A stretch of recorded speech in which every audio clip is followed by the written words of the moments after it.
Hello everyone and welcome in today's video where we'll be taking a look about how to use arrays in calculations.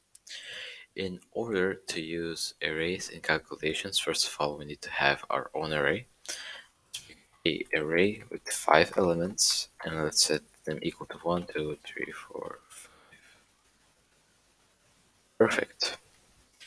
So now what we will do is we will make a for loop, and we will loop through all of these elements in the array, and we will add them in a variable called sum, and we will print it out. So let's set sum equal to 0.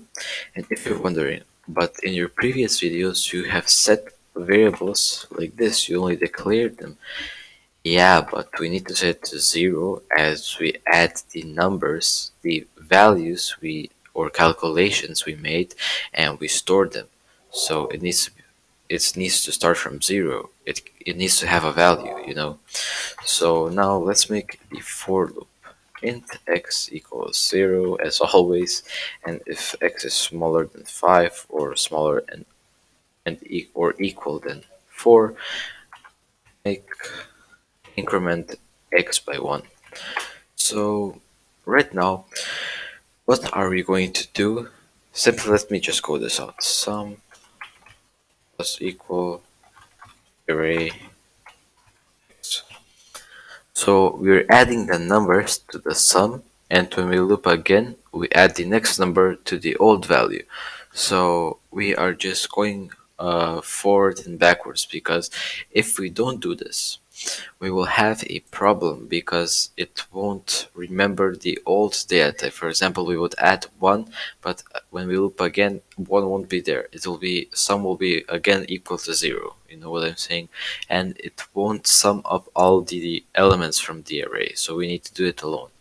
And at the end, what we will do is just sum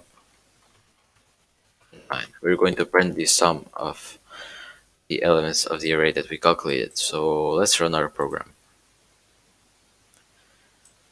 Okay, when we calculate everything, we have 15. So let's make a quick look. 5, 9, 12, 14, 15. Well, that's correct. When we sum our elements from the array, we get 15. So let's go again what we did in this program. First of all, we create an array and we set 5 values to it. Second of all, we made a variable called sum and we set it equal to 0. So when we calculate all the calculations, we can put it in this variable.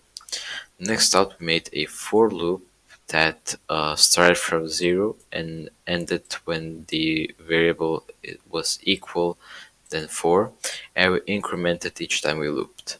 So here, as you see, we have the variable sum, and we set it equal and we add the value of the first, second, third, fourth, or fifth array. I mean, index of the array. And at the end, we simply just print out the sum, how much we have in total. So that's it for this video. I hope this made sense for you, and see you in the next tutorial.